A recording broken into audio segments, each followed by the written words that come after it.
Al-Mulk, the supreme power, with the name of Allah, the most gracious, the ever merciful. Blessed is he who holds complete supreme power. He is the possessor of prudential power to do every desired thing.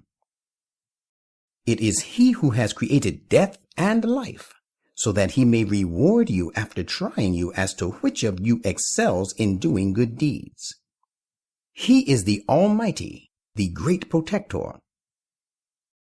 It is he who has created 7 heavens, one upon another, in conformity with each other. You can see no flaw, no incongruity, and no imperfection in the creation of the most gracious God. Then look up once more to heaven. Do you see any flaw? Look again, and yet again, to find out any confusion in divine law. The result will only be that your eye will return to you dazzled while it is weary, and you will be unable to find any discordance. We have certainly adorned the lowest heaven with star-like lamps, and we have made them as means of conjecture for the evil ones and the astrologers who invent good or bad omens from the movement of the stars. Remember, we have prepared for these soothsayers the punishment of the blazing fire. And there awaits the punishment of Gehenna for those who disbelieve in their Lord. What a horrid resort it is! When they are cast therein, they will hear its roaring and a loud moaning while it heaves up, boiling with them. It almost bursts with the intense fury of the fire.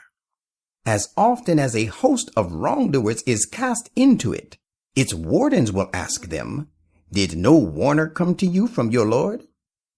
They will say, "No doubt, a warner did come to warn us, but we cried lies to him and we said, 'Allah has revealed nothing. You are only in great error.'" And they will add, "If we had only listened and tried to understand, we would not have been among the inmates of the blazing fire this day." They will thus confess to their sins when confession will be of no use, and the inmates of the blazing fire are far removed from God's mercy. Verily, as to those who hold their Lord in awe in their heart of hearts, there awaits them protection against lapses and a great reward.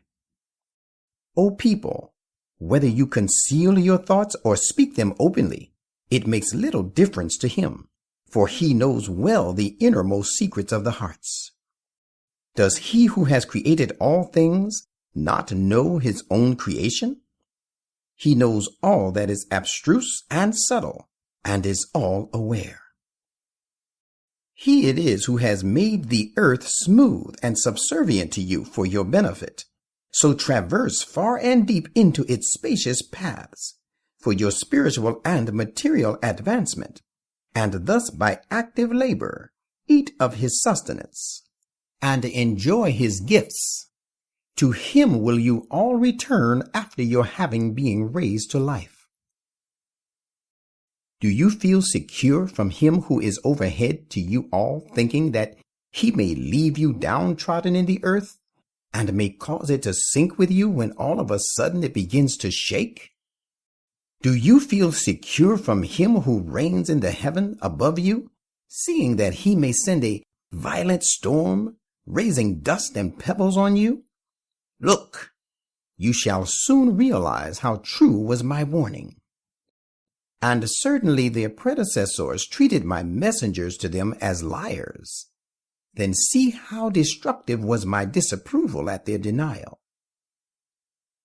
Have they not seen above them the birds with spread out wings in flight, which they also draw in to swoop down on the prey? None but the most gracious God holds them there.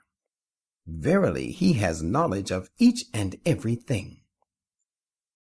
Or who is it that can serve as an army to help you against the most gracious God if he intends to do you harm? The disbelievers are only laboring under a misconception in thinking to baffle the cause of God. Or who is it that will provide sustenance for you if he withholds his gifts? The fact is that they persist in transgression and are running away from the truth. Is he who goes groveling on his face better guided, or he who walks upright on a straight and right path? Say, it is he who has brought you into being and made for you ears to hear, eyes to see, and hearts to understand, yet little thanks do you give.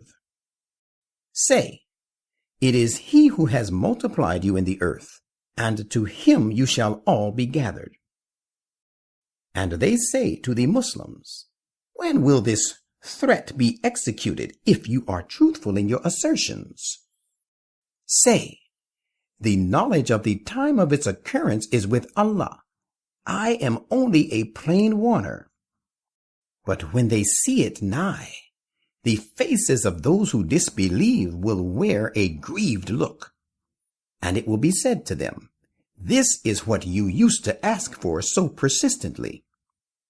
Say, have you considered if Allah destroys me and those who are with me, my companions of faith? Rather, he will have mercy on us. Who is there to protect the disbelievers from a woeful punishment? For the guilty will, all the same, reap the fruit of their evil deeds. Say, he is the most gracious God. In him have we believed, and in him have we put our trust. And you will soon know which one of us is in manifest error. Say, have you considered if all your water were to disappear in the depths of the earth? Who then will bring you pure flowing water?